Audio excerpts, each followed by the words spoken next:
What's checking, everybody? Welcome to a Friday edition of Buy or Sell right here on the Orangebloods Texas Football Channel. What up, Rudolfo? Good to see you in the chat. I'm Jeff Ketchum. That is Anwar Richardson. This video brought to you by MyPerfectFranchise.net. You want a new venture? You want to start working for yourself, start living the dream? Contact Andy. The information is right there on the screen. He can help change your life. Do us a solid, like this video, subscribe to the channel, get notifications, tell people about us. We would appreciate it. Happy Friday, Mr. Richardson. Happy freaking Friday. I'm back from Arlington after spending a little bit of time out there. I get to catch my breath. And then before I go into Nashville, flying out there on Sunday. So the gauntlet for media days has started and continues. So I'm basically this is a catch your breath Friday for me. You like Nashville? Love Nashville. Nashville's a fun city. It is a lot of fun. Like it's like a smaller version of Austin, but there's a lot to like about that city. That's one of the more fun trips when I was covering the Lions, go to cover a Tennessee game. That didn't happen often, but I had a blast there. I feel like someone's always dancing on top of a bar before the end of the night in Nashville. Yes. It's a great city. Yeah, it's not like New Orleans, where you're sometimes you're like, oh, so someone's vomiting at the end of the bar or Nashville. In the street. I always kind of like when I'm leaving Nashville, I'm always kind of like misty-eyed. Like I could have done another day or two in Nashville. I'd have been perfectly fine. One day I'll tell you about the time. No. One day I'll tell you about the time that I gave a homeless person like $200 in lobster. Wow. I tried to go big baller, and I thought the woman was asking me like what kind of lobster tail I wanted because I was ordering surf and turf. Mm-hmm. And I was like, I don't care. Bring me the biggest one you got. She brought out like a 4-pound lobster. It was something. Anyway, guys, do us a solid. We're playing Buy or Sell. You can get your questions in the chat. The best way to make sure your question absolutely gets asked and answered is through that super chat. Utilize it. Take advantage of it. You skip right to the front of the line. Otherwise, I don't know. Maybe we'll take it. Maybe we won't. When you use a super chat, you take the indecision straight out of the mix. All right. Since we don't have any super chat buy or sells just yet, go ahead, Blake. Hit us with our first buy or sell question of the day. Buy or sell, Ewers, Murphy, and Manning will all at least take one snap in the National Football League. Buy or sell, Anwar? I mean, snap. You technically you can be in the NFL in the preseason and take a snap, right? So, are we talking a regular season game? I think it's a regular season game. They each take a snap in a regular season game in the NFL.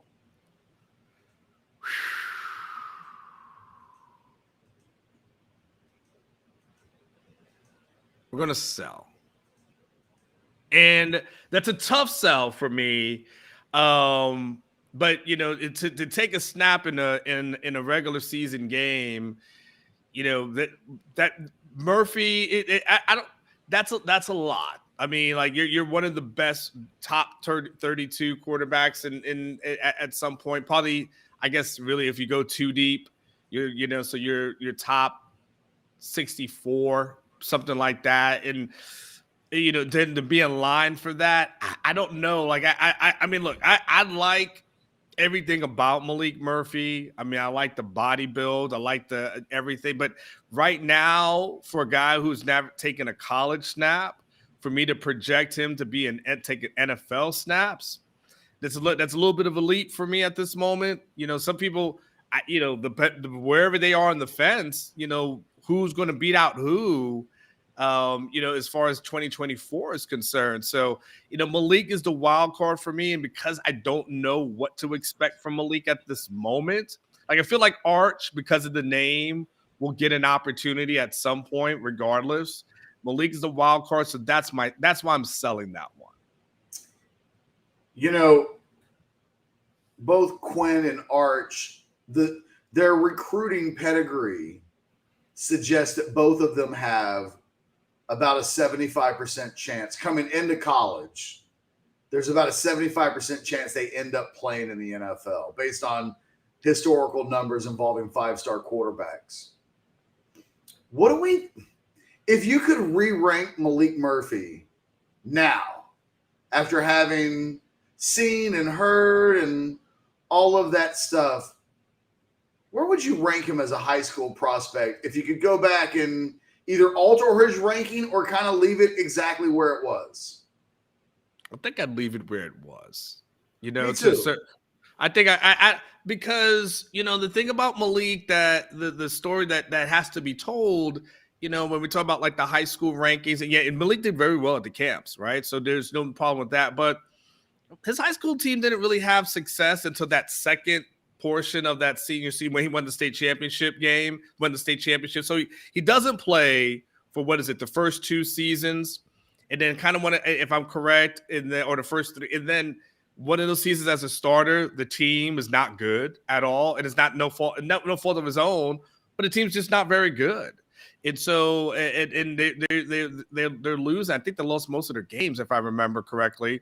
Now, the final year, it was a COVID year, right? So they kind of split it up, and because California wasn't playing. Then he finally wins the state championship, and then he goes out with a bang. But I think he was slotted exactly where he needed to be, based off of the resume at that time. I agree.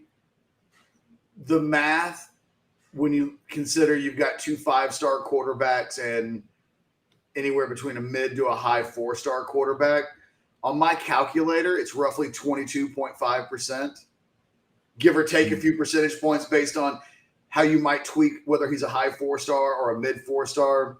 The math says 2 of the 3, I think, have a good chance, better than 50% chance of making the NFL. It significantly drops when we talk about all 3. I said buy a couple of days ago. I'm going to sell today with a little more thought behind it. We've got a buy or sell question right here from Jay Lee. First out the box. What's up, Jay Lee? Always good to hear from you. Buy or sell with a new running clock, our ability or inability to run the ball at the end of games and maintain leads is going to be the difference between 8 or 10 wins. I'm going to sell on this one. Not that I'm dismissing his concerns or the question itself. I think there are a lot of things that could be that make the difference between 8 or 10 wins. This just isn't at the top of my list. Yeah, I would sell on it as well, Jay. I know there's a lot of talk and concern about what that's going to look like as far as that running clock is concerned and how teams are going to kind of attack that and strategize against it. But I think that portion kind of negates, what happened, in the first 3.5 quarters, 3.75 quarters. It's going to be that last portion of the game. So I'm not. I understand what he's saying, and I don't know if your ability to run or whether it's at the end of the game changes because of the clock catch. You always want to be able to run the ball at the end of the game, running clock or not. Like it's always be able to goal is fourth quarter, just kind of shove it down their throat. So I get it, and I get the concern about it. It may make a difference a little bit, but I think, Catch, if we're at that point of any game, Catch, where we're talking about, man, that clock is the real reason that this team lost, then I think we're at that excuse making point of things, Catch, where you start grasping for stuff and you're like, man, this thing happened, like that to me starts building in excuses, and I don't think you want to be at that point where you're building in excuses. I will stick with quarterback on the offensive side of the ball. If we're talking about reasons why this team either goes 8 or 10 wins, Jay, with respect to your question, if Quinn Ewers is great, I don't know that this team running the ball in the final couple of minutes of games is going to be the difference between 8 or 10 wins. Maybe it's the difference between 10 or 11, but 8 to 10 for me is all quarterback. All right, Chris Denman jumping into the super chat. Chris, good to hear from you. Thanks for participating. His breakout player on offense is Jaden Blue. His defensive breakout player is Terrence Brooks. Are you buying or selling? And the thing is, I guess the question is, are you buying those two guys as breakout players first and foremost? And then are you buying those players as the breakout players on offense or defense? I have an easier time buying Brooks than I do Blue. Like I've seen in the flashes of Brooks that I could potentially try to talk myself into it, though. There's a lot of good guys back there, Catch, and I just don't know where Brooks is going to fall within that pecking order. I just think that backfield stacked. Like there's a lot of freaking good guys in there, and I'm just not quite sure where he falls. Blue is a hard one for me because I think Blue obviously had a good spring catch, and there was a lot of high expectations for him, but I think Jonathan Brooks ends up being the guy, and I think at some point CJ Baxter, if Brooks doesn't get that thing going, that CJ Baxter ends up being the person that they kind of lean on. I think Blue's kind of in the mix, but like breakout player when you're just like exploding at running back. And when you're saying that, Catch, you're talking about probably about 1,000 yards because the breakout, look, yes, he can break out to like 500 yards, but I think what he means is he's the guy. I'm just not quite sure as we sit here in July that I'm ready to say I think Blue is going to be the guy. I 100% agree with you. I like Blue as a player.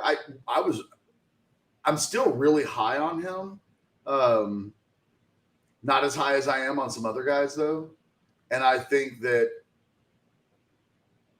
Chris, if you were saying my breakout player will be whoever starts at running back, maybe. And even then, it could be Jonathan Brooks that starts at running back at the beginning of the season, and over time, they're going to play CJ Baxter a lot.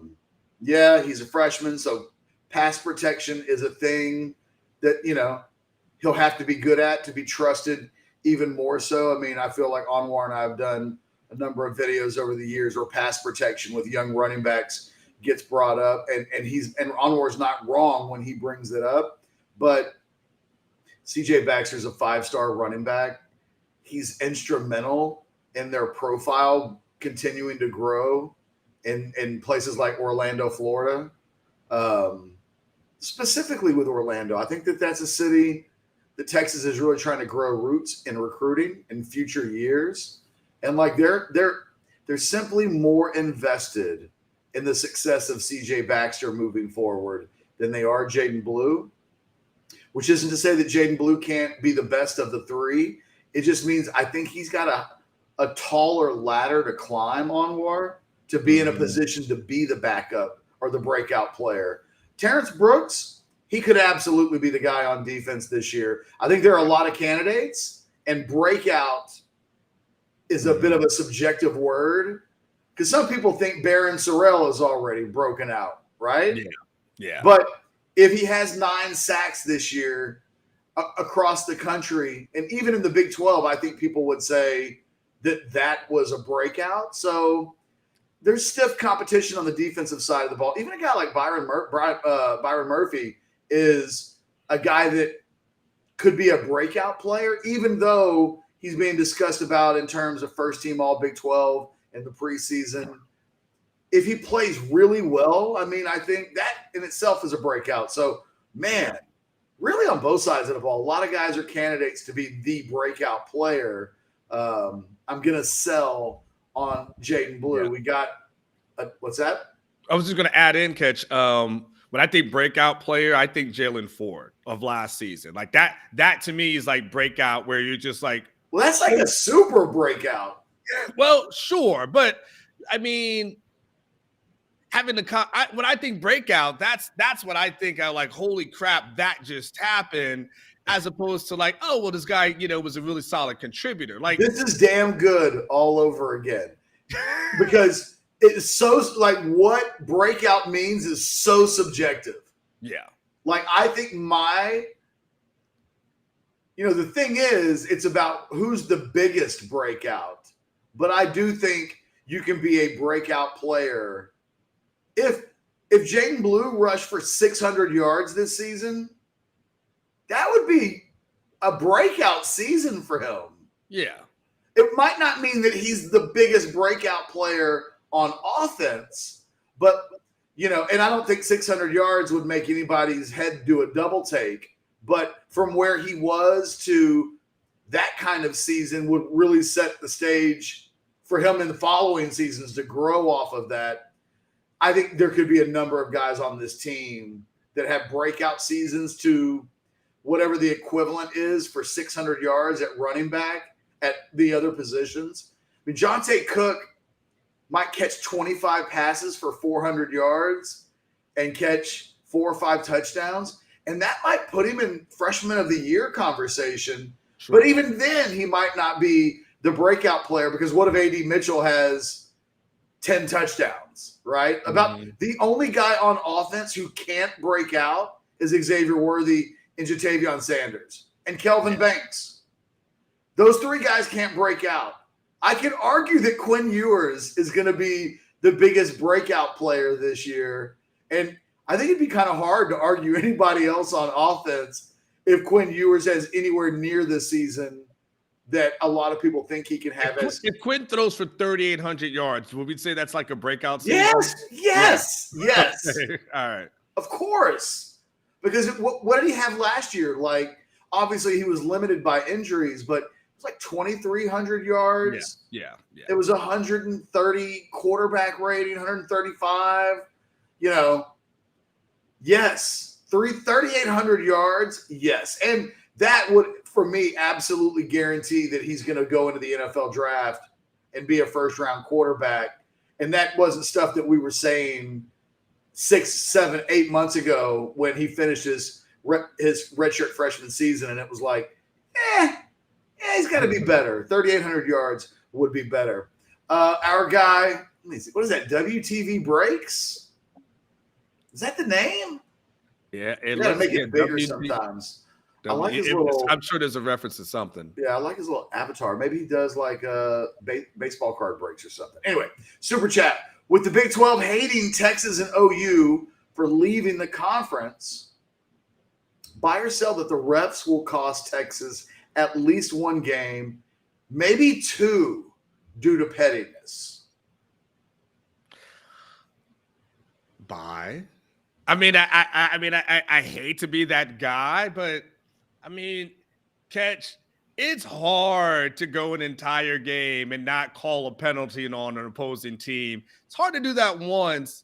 Hard to see that twice. Like that doesn't happen. Like it is virtually, it's impossible to just not call penalties on another team.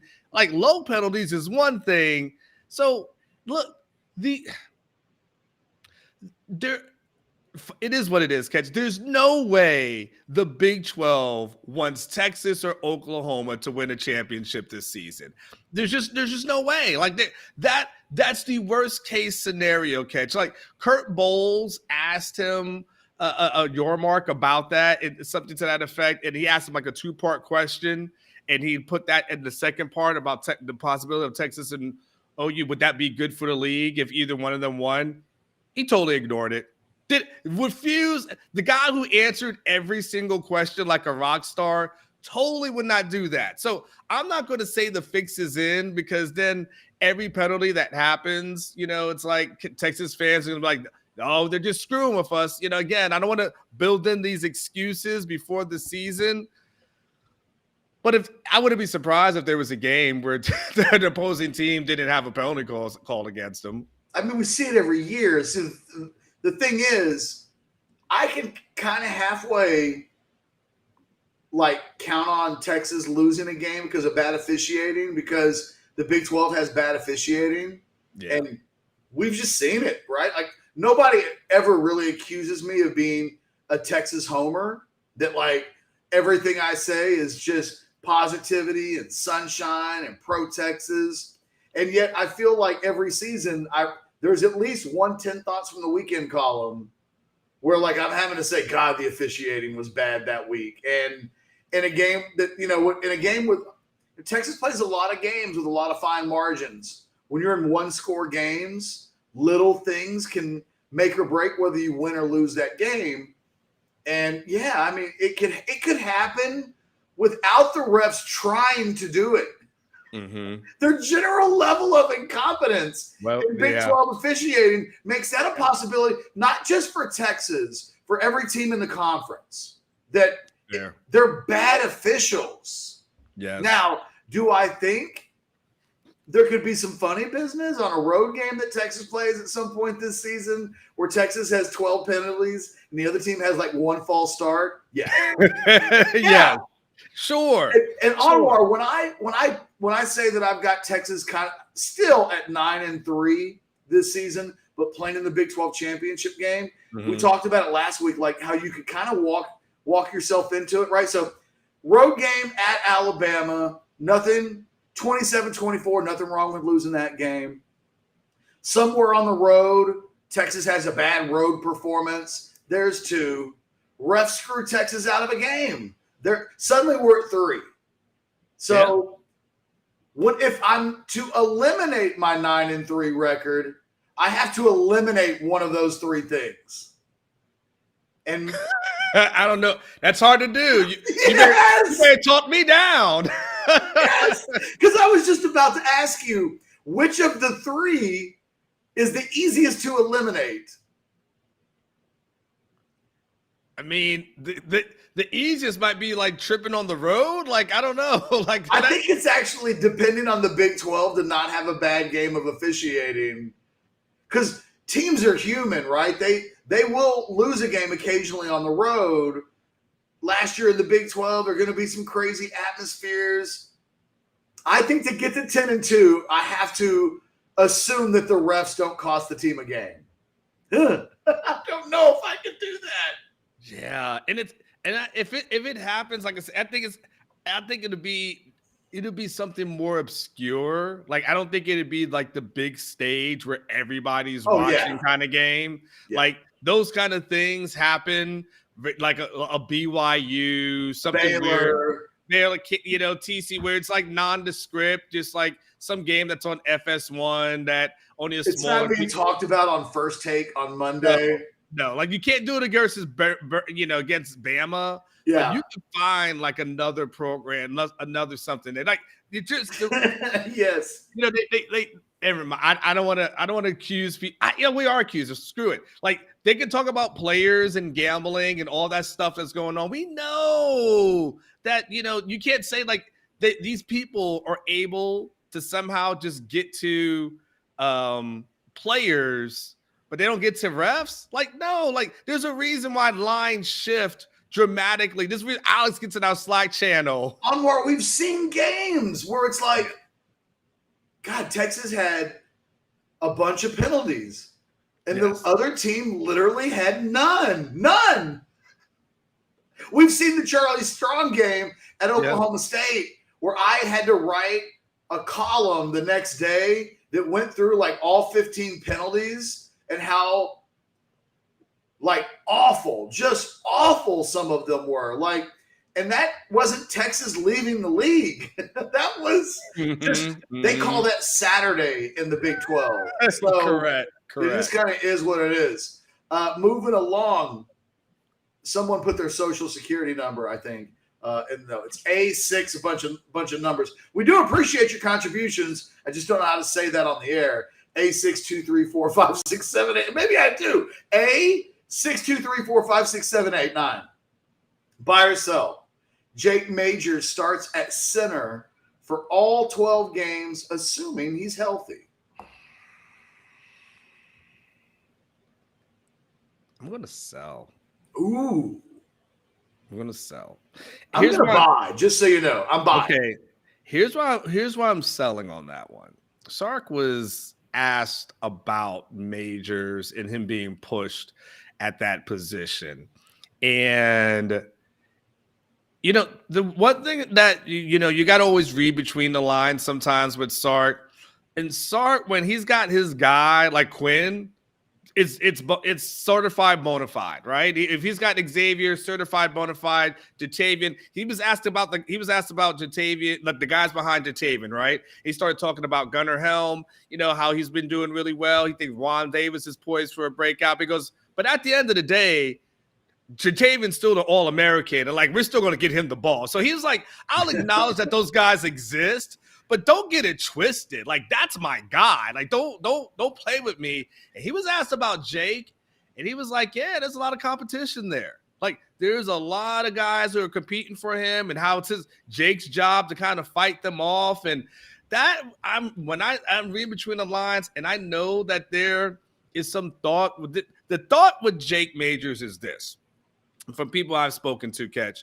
And by the way, A623, it's a good question. The thought with Jake Majors is that they like Jake, but they want to get bigger on the offensive line, Catch, and they want mammoth people. And Jake is not the big human being that they strive to have. And so I think if there's an opportunity to replace Jake with a bigger human being, I think he will potentially lose his job at some point this season. Sorry, Jake. You're a really nice guy. I hope you use that as motivation to keep your job, but I'm going to sell that question. Sorry, Jake. Or buy, rather. Sell. Yeah, sell. I don't dismiss the one thing that you just said was the one caveat I was going to make, which is they would like to get bigger along the offensive line. I'm buying that he'll start all 12 games. Mainly, it's funny. So let me go back a little bit. A year ago, there was some talk that Junior Angelau might play some center. Mm-hmm. Before he tore his ACL, there was some thought that maybe Angelau gets moved inside, and could he play center? And then you've got a definite upgrade over Jake Majors, at least on paper, a year ago. This year, I don't think any of those other interior guys have shown enough that make me think they're an upgrade over Jake Majors. Jake Majors is just pretty good, but there's not a player at guard that would slide into playing center that's better than pretty good right now. So one of the things I'm waiting to see with everybody not named Kelvin Banks and Christian Jones is who's going to step up, who's going to have a breakout along the offensive line. And I don't know who that is. So I'm going to give Jake Majors a little benefit of the doubt at this point. And until I think to take Jake Majors' job, you have to clearly be a better player because he is kind of the quarterback of the offensive line. He's responsible for making line calls. They really trust his brain, even if he's not as big as they want him to be. So because I don't know that anybody is definitively better than him yet, I'm going to say that he starts all 12 games. But because of the things that because of the big thing, literally the size issue, that's the one caveat that I can see me being wrong with my buy, is that if they feel Jake's not getting better, that's also a big deal. Like Jake's now an upperclassman. The standards for what Jake should be putting on the field, I think, start to change when you're a junior and a senior, especially when you've started for a couple of years. This should be when Jake Majors starts to be an all Big 12 level player. If that's not happening or nothing close to that, then I could just see them making a change, because at some point you have to be good in the middle of your offensive line. And they're not there yet. Maybe I would say Jake Majors is a good player, because these are, again, subjective words, but I don't think he's one of the best players in the Big 12 at his position. And that's what they're aiming for at every position. And the name to keep an eye on during training camp is Connor Robertson. Like that's the guy who will be pushing Jake all throughout, and that's the guy who's got the best chance to unseat him. It would shock me if Connor. You now have me riveted. Like I will be watching that. That would surprise me, but good for Connor Robertson if in year 2, ahead of some of these other 2022 guys that they sign, he's a guy that makes a push for that kind of territory. That would surprise me, but it'd be a good problem for Texas to have. Buy or sell from Damon. What up, Damon?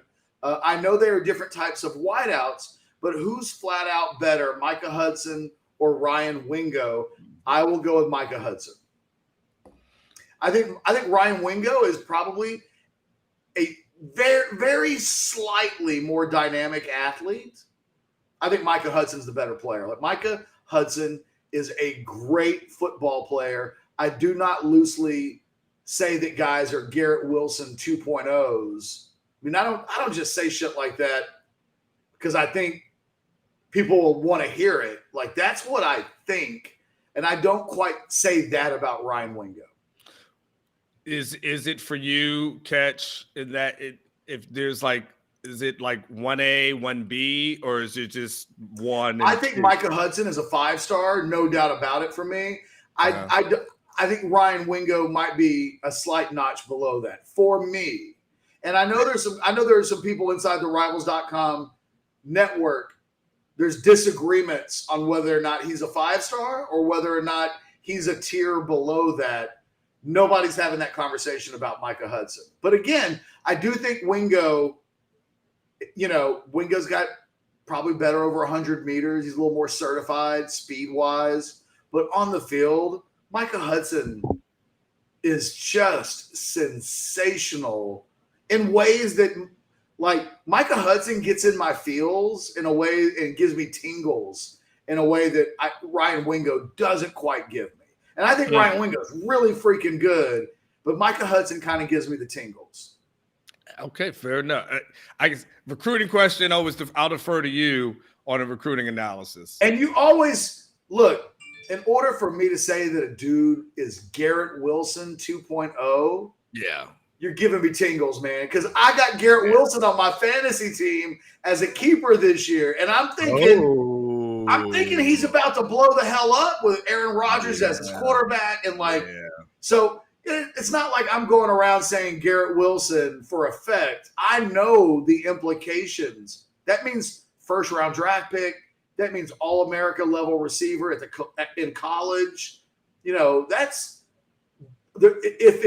That's high praise, and I think that's my best answer. That's what I think of Micah Hudson. For those of you who are like, oh, he's going to Tech and it's not that big of a deal. And yeah, you can find quality receivers all over the place, especially in the state of Texas. They're like 3 or 4 badasses every year. But Micah Hudson does give me the tingles more so than anybody else. And there's nobody else in this class that I'm like, that's Jalen Waddle 2.0. That's Tyreek Hill 2.0. Micah Hudson's the only receiver in this class that I'm comparing to an NFL player and saying, I think this guy's like that guy and maybe like the next step.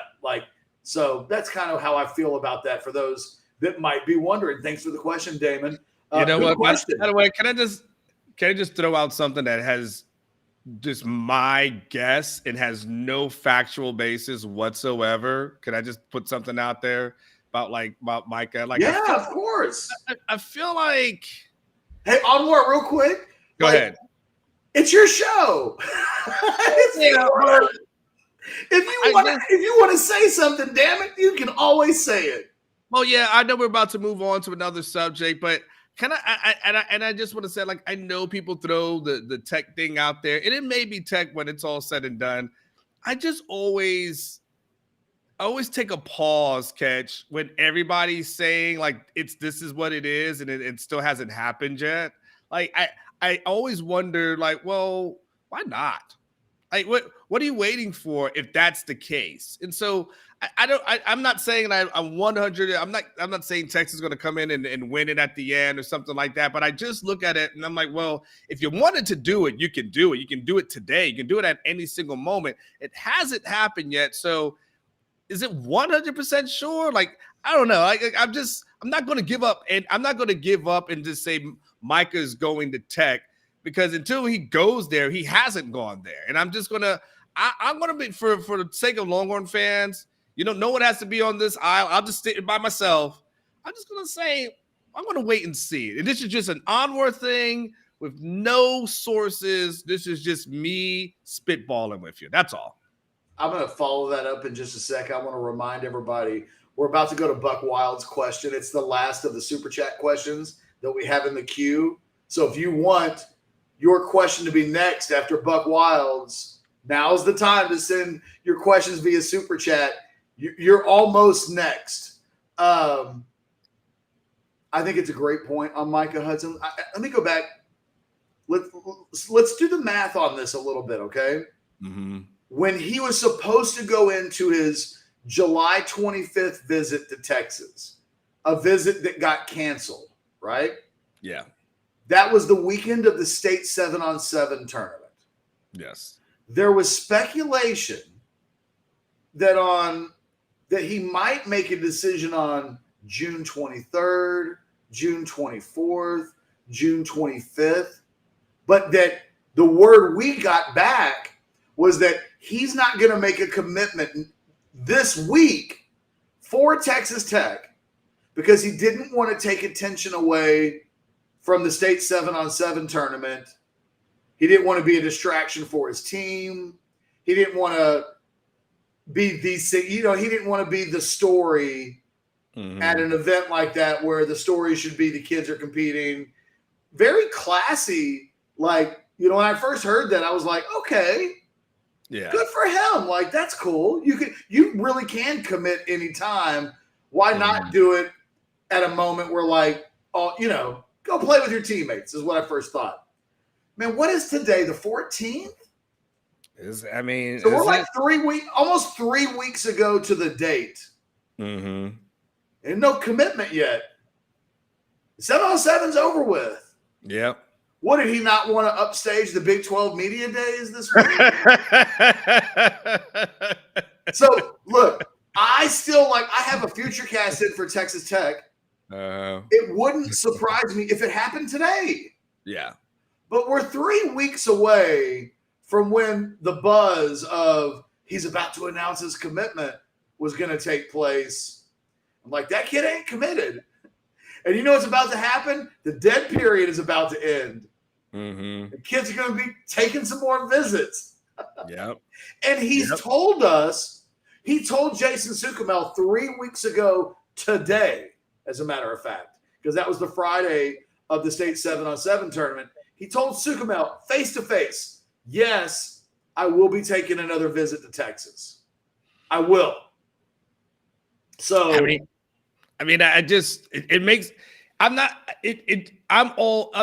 say it, and look, I didn't mean to turn this into a Micah Hudson video, but it just makes me say to myself, man, if he is going to visit Texas, that means he's not made a decision yet. And the one thing I'm gathering, just from this recruitment of Micah is that Micah ain't really trying to have nobody bully him or into any kind of decision. Like, he's going to do it when he wants to do it. And I feel like he's like, if you are telling everybody saying, I'm going to go to Texas, he's like, I don't want to hear all that. And now everyone's saying he's going to go to Tech. He's like, nope, I'm not going to do it because you guys are saying it because someone put in a projection, some recruiting guy. So I don't know, Catch. I'm just going to wait and see on the Micah thing. I know people keep saying Tech. I'm just playing a wait and see on this one. I'm not quite exactly in line with you because you just outlined exactly how you feel, and I don't completely echo that, but you're not wrong for having those suspicions. It's crossed my mind exactly the way it's crossed your mind as well. And, there are no accidents in life.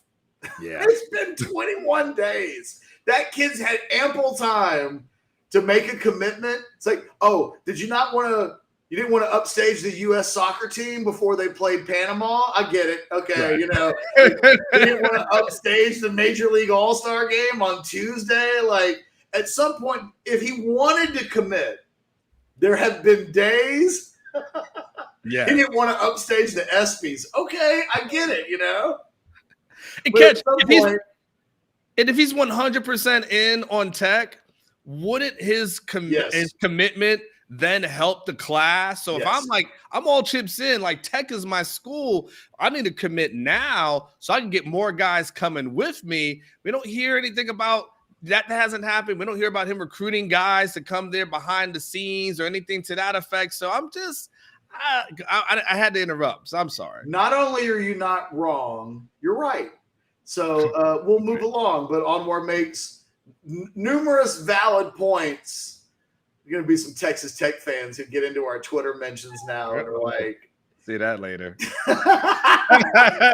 I'm seeing a bunch of Red Raiders telling me F you. Maybe that's what they mean by Raider rash these days. It's what happens in Twitter. Buckwild Longhorn says, buy or sell.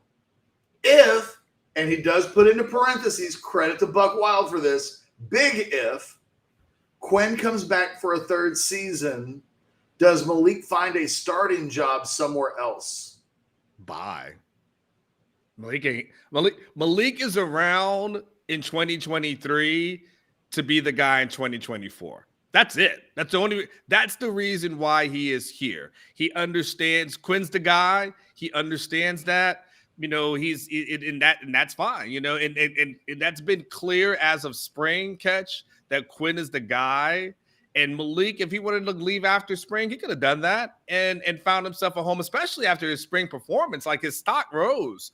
And there was the whole, like, hey, reports about people trying to go and gauge his interest, which, by the way, happens all the time. Like, it's newsy, but that's just what happens in this transfer portal era. He is here for 2024. So if by some reason Quinn is here, then no, Maalik is out. Like, Maalik is out, and it'll be Maalik and Arch at that point. I'll buy. But what I wanted to ask, what level of school do you think becomes available to Maalik if Quinn were to come back? Which, by the way, if Quinn were to come back for a third season, that starting quarterback job might be wide open, because that might mean that he was hurt all year. You know what? I'll change my answer. I'm going to sell. The big if Quinn were to come back for a third season would mean that this season was a disappointment, that he wasn't good enough at the quarterback position to justify leaving and being a first-round pick. It might mean that he was injured and Maalik played like a really large chunk of the season. Quinn coming back means something bad happened. And if something bad happened, there's like a legitimate chance that the quarterback position and the starting job in particular, the coaches can't wait forever. I mean, if they don't win the Big 12 championship this year, they're going to be feeling like at least a little bit of heat, a little bit of, fellas, time to win some games. Okay?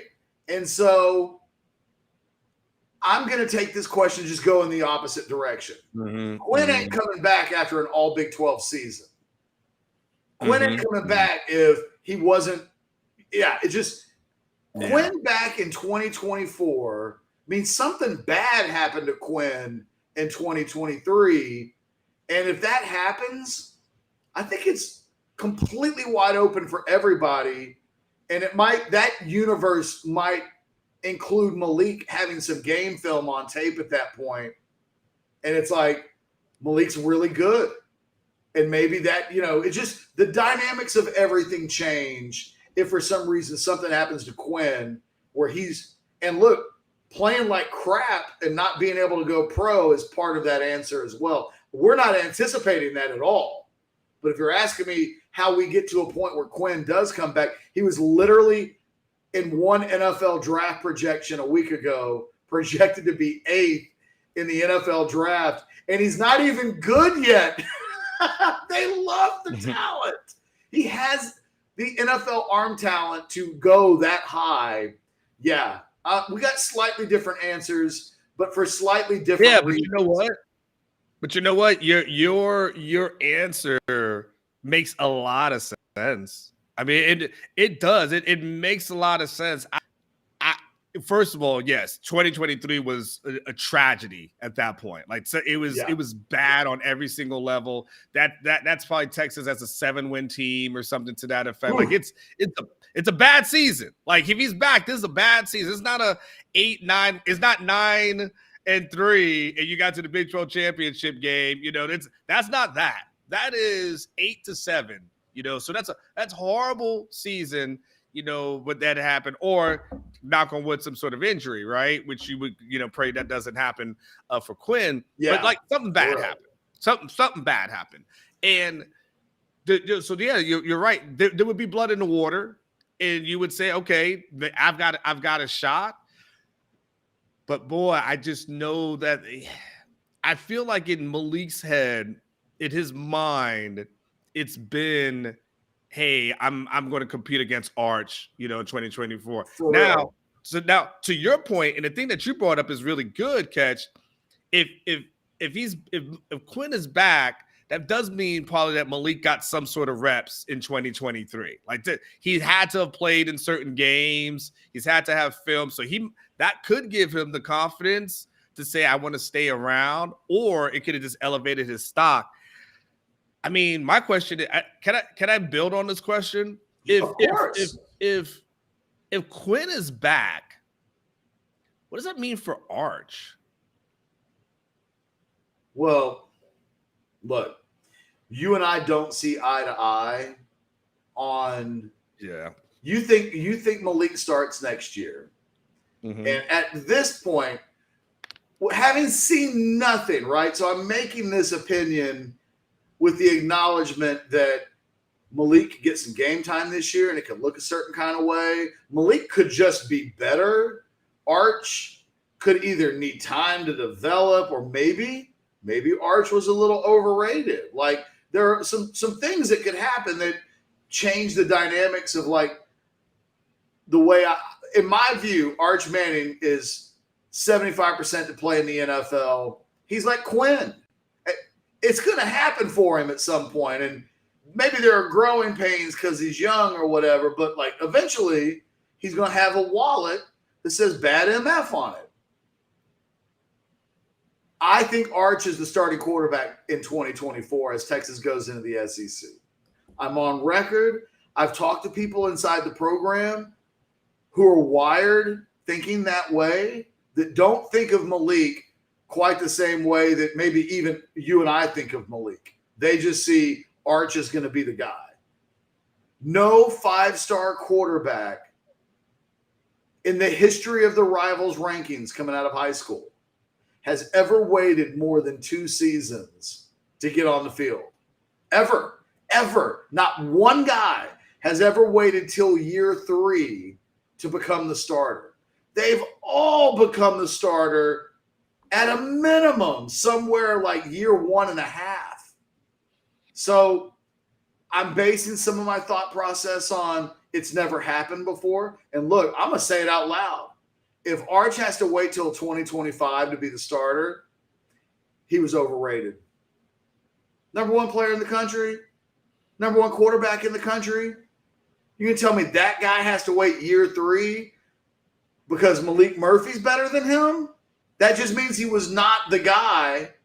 If he has to wait till 2025, that means all of the other college fan bases that were like, Arch shouldn't have been number 1, they were right. They were right.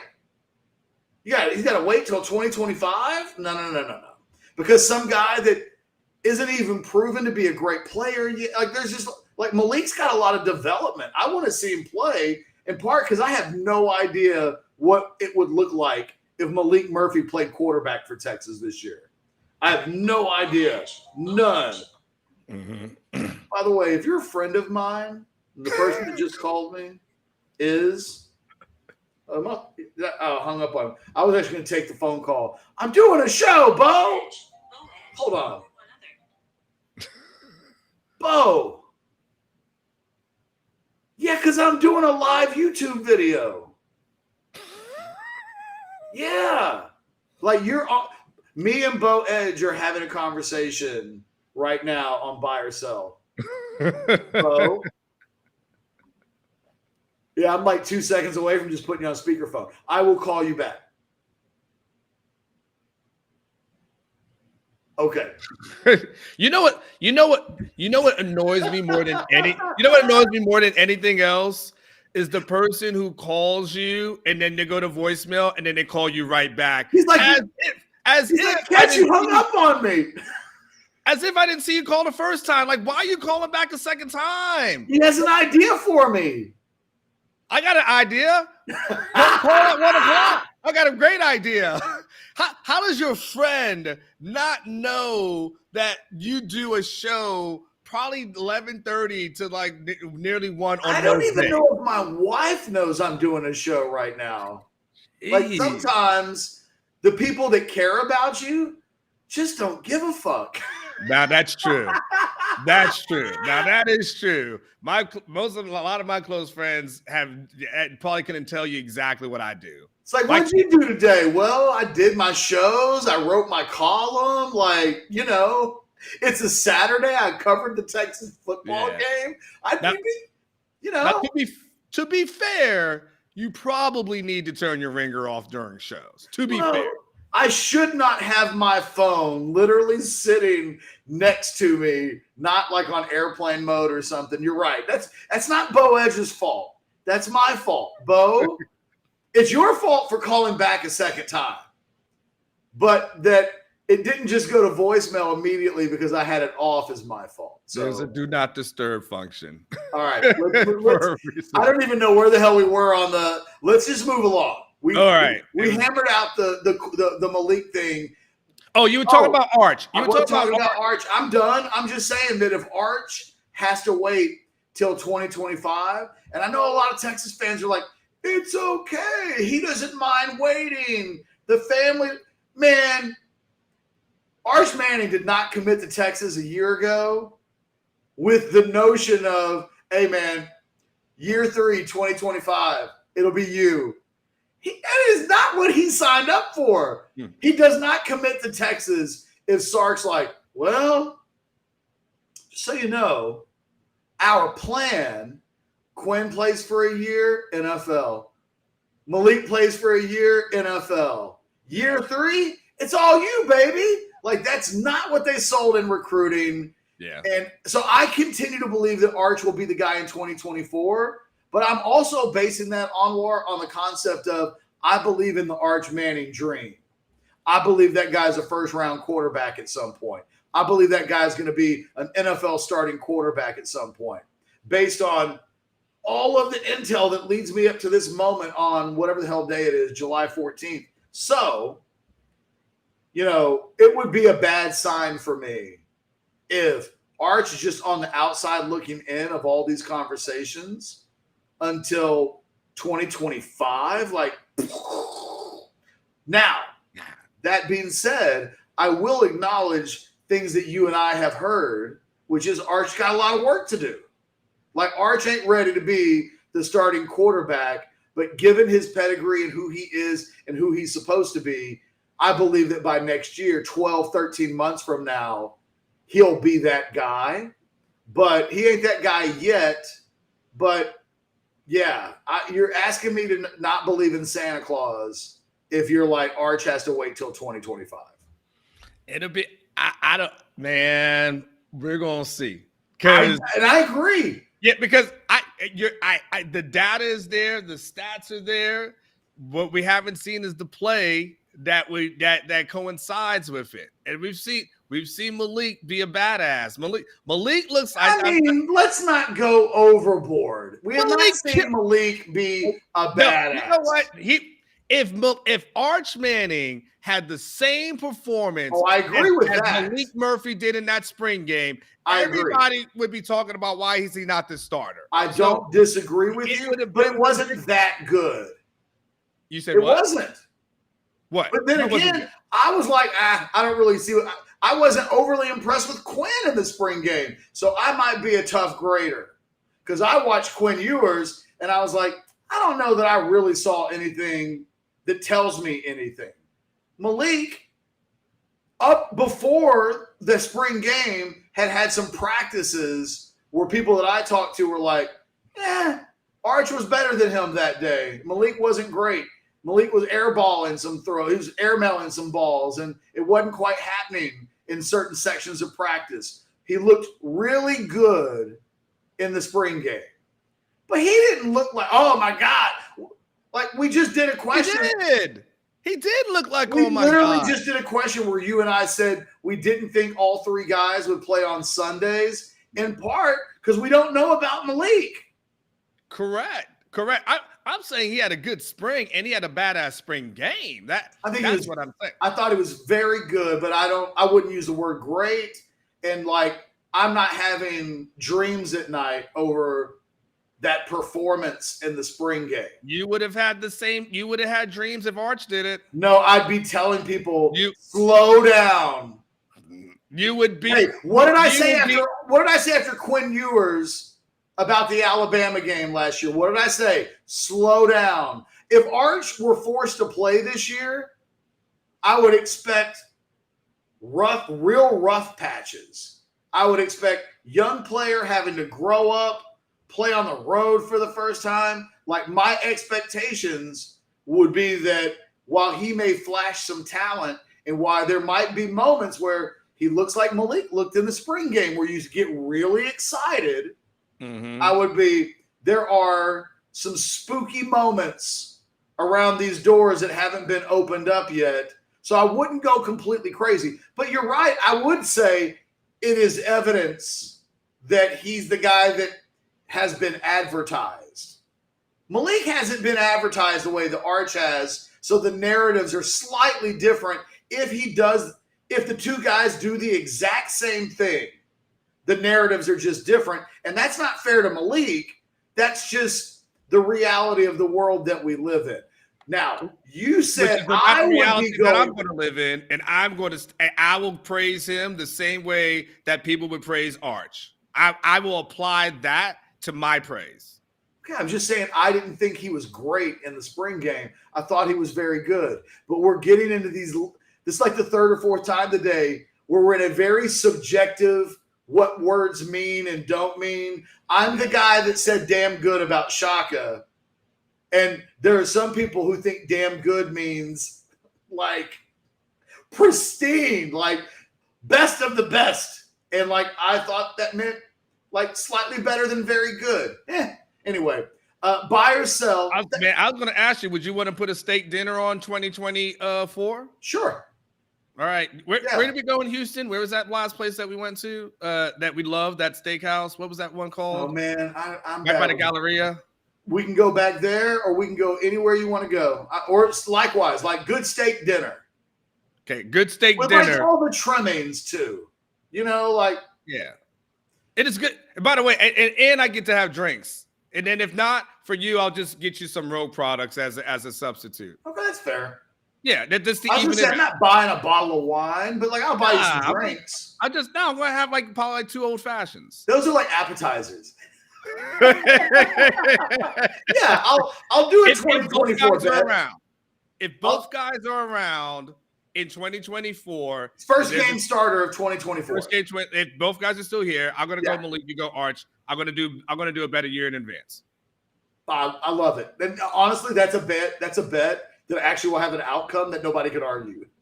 Correct. Because we're still waiting on the damn Alex Jason bet that's never going to get paid up. Yes. Dustin might have a new job before we have another kid. He might have 3 kids by the time we get the bet between Alex and Jason settled. All right. Buy or sell? Hold on. somebody had a comment, and it kind of disappeared. I'm going to find it. I can't remember who sent it, but I'm going to find it. They'll be next. I don't know what happened. Text Boy says, Sark would be an elite coach if he hired Tom's binder. What you want to do with that? Because it's a funny question with some shade in it. I don't know if I'm supposed to answer this seriously or not. So, I mean, for $4.99, look, I'll go with a baby buy, just in the sense that Sark has to be better on the sidelines, and he also has to take a step. I'm not saying that Tom's binder is like elite of the elite, but Tom's binder has won a major bowl game, and Tom's binder's won double-digit wins in a season, and Tom's binder's played for a Big 12 championship. So, and this, yeah, I mean, we know it's a kind of a jokey question, but I will buy this idea that Sark, that inside of Tom's binder is a better head coach. In theory, it's all the right answers. I'm like, we need a little bit more of that from Sark. There's no way of getting around that. Here's the only reason I'm going to sell on that one is because, Catch, last season, we saw that Joey McGuire didn't give a damn about a binder. We saw that guy on every fourth down say, I don't give a damn what it is. We're going to get this first down, and this team is not going to stop us. See, but you're being literal, and I'm being a little, you know. So I get your answer. I get your answer. But so I get what in the spirit of his question would probably be a buy. But I will sell in the reality of it just because Joey McGuire showed us that binders be damned. If you just got certain willpower, you can do it. And then Joey infamously talked his smack to his team afterwards about what he thought. So that's the only reason why. It's a good question. It's a good question. So Jay the Activist a while back had a super chat that I meant to go to, and then it just kind of disappeared on me. Jay just wanted to say that Ryan Wingo feels like Jamar Chase to me. And okay. Like, I don't feel Jamar Chase, but Jay, you are more than willing to have that opinion. And Jay, remind me of that when Wingo gets on campus. Keep that hot take. Because if Ryan Wingo ends up being a first-team All-American, I may hire Jay. I'll be like, Jay, you had a great scouting eye. That was at that point, I'll be wanting to hire Jay to cover recruiting for Orangebloods. Because what an evaluation that would be if in 3 or 4 years, it's like, Ryan Wingo was the 6th pick of the NFL draft. Jay, how much? Yeah. Hey, speaking of Jay, how much? Jay also says, make him take you to a Brazilian steakhouse, Anwar. That's damn, good Jay. Right there. That's some good eating right there, man. What's that Brazilian place in downtown Austin that we had? Fogo de Chao? Yeah, I think it's Fogo de Chao. I went there one time, and man, they just kept bringing meat after meat. Like, it was cool, but at some point you're like, man, okay, man. Like it's, I don't know when this whole thing ends. Like, it was pretty good. You know what? Hey, Anwar, speaking of steakhouse dinners, yeah, Jay, I'm gonna let you get in on the action. Oh, okay. If Ryan Wingo turns out to be Jamar Chase, not only will I hire Jay the Activist, I will take him to a Brazilian steakhouse dinner. Well, you would take him after you hired him, right? Technically, to celebrate it, right? The order doesn't matter. It could be that way, but hey, Jay may not be one. Jay may have like other suitors at that point. It may be a bidding war for Jay if that kid ends up being Jamar Chase. But I'm saying no matter what, because Jay could turn me down. Even if Jay didn't want to go have dinner with me because he's taking a job with a competitor, I will send him a Brazilian steakhouse gift certificate at a minimum. Wow. Should Ryan Wingo be Jamar Chase? So Jay, all you got, Jay, you don't have to worry about it. Everybody will remind Catch of this thing. Oh, like you get, if I was you, Jay, for your sake, go back to the video, then go ahead and copy it. Make sure you have it in your file. So just, Catch gets in a car accident one day and can't remember, we can go ahead and make sure you know. If I'm in a coma, Jay, you don't get to go to my wife and be like, Catch told me on a YouTube show that he's going to buy me a Brazilian steakhouse dinner. Can you cut me a check? I know you're grieving because your husband is in a coma, but like, I want mine. Like, Jay, there's got to be some get out on the clauses. If I'm in a coma, don't make my wife don't hustle my wife for the steakhouse dinner. Like, at some point, maybe my kids need college too. Every bit of money counts at that point. But yeah, no. That's a good deal, Jay. Jay, I would say this, screenshot that. You know what Jay just bought? He did like one of those $5 bets in Vegas. Yeah. If he hits, it's like 500. Yeah. But he's probably sitting, I think, on 500 to 1 odds or something like that. Like, but because Jamar Chase is the best. Jamar Chase is top 5 receiver in the NFL. Sure. So I think Ryan Wingo is really good. But like, am I saying he's going to be a top 10 NFL pick? No. Like, I'll even say this: Jay the Activist gets a steakhouse. I'll set the terms. If Jay the Activist gets a Brazilian steakhouse dinner from me, assuming I'm not like a potato, if he matches Jamar Chase's draft position. So we don't have to wait so long to get he doesn't have to be a top 5 NFL receiver. Sure. If he ends up being like the 6th pick in the draft, that means he will have been incredible in college, and Jay will have been right. So that's all we have to do. Just FYI. Let's see. Good luck. Hey, Jay, good luck. I will not be rooting for a guy. I'm rooting for Jay. Yeah, I'm rooting for Jay and Wingo, man. I'm gonna do Wingo reports every week just for you. You'll be like, Catch, Wingo had 2 touchdowns this weekend. He's on his way. I'm all in. It'd be better if he does it at Texas. I mean, at that point, Jay, boy, the karma gods, it would be worth it, I think, for a Brazilian steakhouse dinner if Ryan Wingo goes to Texas and ends up being Jamar Chase 2.0. All right, guys, last buyer question. You skipped the super chat. Well, who did I skip? Oh, right here. Here we go. I got it up. I said this is okay. last. I just got a text that said you skipped the super chat. I just want to make sure. So Interstate Kiki has your phone number? Well, apparently. Okay. Yes, he does. Give a phone number for people. Okay. Hey, I just didn't know that. If I'd known you knew Interstate Kiki, I'd have bumped into the front of the line.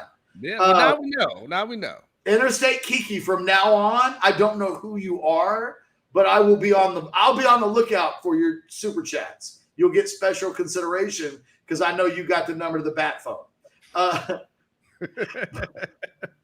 Buyer, I don't even. Let's see. I don't know if this is a buy or sell or not. I thought it was a competition.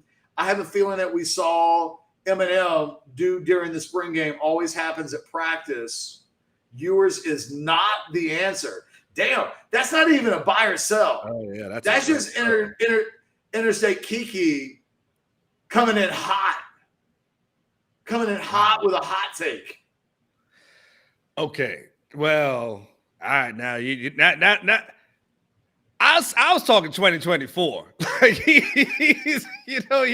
took it there. All right, dude. The thing is, I get that Maalik did good in the game. Like I'll look. You guys know where I stand on Maalik. Get that he did very good in the game. But Quinn's their guy for a reason, right? And in this portion of it, I've got to trust that if Sarkisian has made it very clear that everyone's battling for second and Quinn is his dude, that Quinn has done enough. Now that's funny. That Quinn has done enough behind the scenes to kind of, win the whole job and win him over. Like Sark has not been afraid to let a quarterback battle linger, which he did, obviously with the Hudson Card, Casey Thompson thing, where he felt like it was kind of even and he waited until like the very end. So if he felt like there was some sort of possibility, and look, if it was based off of last season's stats, there would be, you could justify it if he wanted to keep it going, but he's made it clear that's my guy. It's this guy for a reason. So I get it, Interstate. I get the love for Maalik. I'm not willing to go that far with it though. Paxton, I'm on good Rogue Shot product, so don't blame it on the Rogue. Hey, I know we're over an hour, so I always do this. There is one thing I wanted to take exception to, a comment that you made on the Drunk Unk show on Wednesday night. Okay. You didn't even know you watched the show. No, I'm just joking. I dropped in and told people to hit that like button. Okay. By the way, people, hit our like button, subscribe to the channel, do all those things. It's a baby nitpick. But you were talking about on the Wednesday night show how Sark was embracing the expectations and like wanted all the smoke. Yeah. But when he was on the podium, someone specifically asked him about the expectations of making the Big 12 championship game and whether or not those were his expectations. And Sark went into Sark did not say, yes, those are our expectations. What he said was, I expect us to be tough. I expect us to play a good brand of football. I think we have to be good on Monday and be good on Tuesday. And then it has to be about us being good every day. And then we're good on Saturdays if we do all of those things. And then we'll be taking the steps to be the kind of football team that could make a Big 12 championship game. But what he didn't come out and say when asked the question was yes or no, that's what we expect of ourselves. And I'm not saying that off the podium he didn't say something else. I'm not saying that other times this year he hasn't said a more confident answer. I'm just saying in that moment on Wednesday, I thought he slightly avoided the question. Let's see. I would say off the podium, and again, I have to go back and see it. And I think the thing I was referencing in the show was the off the podium comments that he had. That I'm going to be writing about for Sunday. Ooh, tease. Yeah. So there were some off. I asked him, about it. I'm kind of trying to go through Otter and see if I can find it real fast. And see if I can't. Let me see if I can just. It was like the second question he was asked. Yeah, but I can tell you what he said off the podium. It's still in front of the media, by the way. And I asked him about embracing the high expectations, and I'll read it to you. He goes, one thing. He goes, one thing and this is my question to him. He goes, one thing and he's especially you local guys. He goes, I don't shy away from it, and from what our players are reading, hearing, or seeing. So we acknowledge it and we talk about it, right? And he goes, with that comes the responsibility of understanding their standards of expectations to compete for championships year in and year out, just because people think that's who we are. And so it just kind of goes a little bit more into it. And there's more there's things, but he has talked about that, not shying away from it. He's been talking about competing for a Big 12 championship. He's talked about trying to be back here in Arlington back in December. So I think he has. It might be that question itself. Again, I got to go back and read the transcript to get your specific question. But I do know overall, he has been very, very wanting that smoke. I know, and I'm just saying the one time I heard the question specifically asked, I thought, well, he kind of didn't answer it completely. Like, I wonder if the question were framed, if there are no significant injuries, there's not that some one thing that shakes the season that you can't see coming, but all things are equal, and your team is on the field week in and week out, and there's not like, other reasons. Would it be a failure if you don't make it to the Big 12 championship game? I wonder how, if forced into a yes or no type of question, if he would give a yes or no, or if it would get a little, coach speak. I don't know. I'm just wondering. Look, I look forward to the column on Sunday. Guys, if you're not on Orangebloods, sign your ass up to Orangebloods this weekend. We don't have a special promo because you missed that from like a week ago. That's okay. It's still 30 cents a day. Quit being cheap. I've had a couple of people this week on where tell me, I can't read. My comp expired. And I'm like, you're a millionaire. Sign up for Orangebloods and spend 30 cents and help me and Anwar feed our families.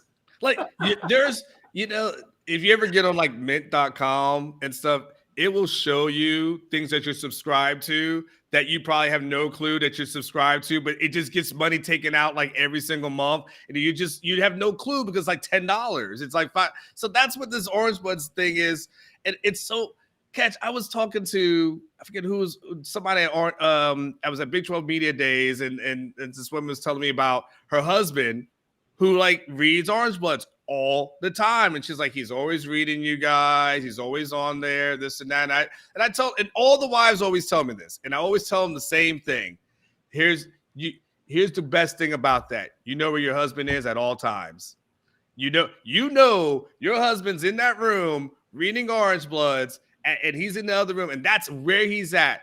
And she's like, wow, never thought about it that way. I said, yeah, you're welcome. I always say to the wives, better that he spends $9.95 a month on Orangebloods than $20 for every 3 minutes somewhere else. Wow, you went there. I did go there. There's a lot of ways that fellas can spend money. Yeah. I know some guys that give it away very quickly. Like every 3 minutes, there's a 20 going out of their hands. And like, this is a set price. It's 30 cents a day. Like, yeah. It as far as hobbies and addictions go, it's about as cheap as they come. So check out orangebloods.com. By the way, check out myperfectfranchise.net if you're thinking about changing careers, if you're thinking about owning your own business. Andy can help you with that. That's what he specializes in. We've had a lot of success stories from people on Orangebloods and really throughout the Rivals Network. Andy's got stuff going on almost every site inside the Rivals Network because he has a lot of success and people like what he does. He's been very successful. Let him help you be successful. Like this video, subscribe to the channel, smash all those buttons that help us out. Barring breaking news, we'll see you on Monday for the Monday Overreaction Show. If something happens where there's breaking news this weekend, we got you covered too. We always have you covered. That's why those notifications are important. But for myself, for Blake, producing behind the scenes, and for Anwar, we've had a good time today on a Friday like we always do. You guys have a blessed, fantastic, stirring weekend. What happened? Jay, his last words to you. I don't want him to forget. Like, I'm rooting for you, Jay. I'm rooting for you. Really rooting for you. And I'm rooting for all you guys to have a great weekend. You guys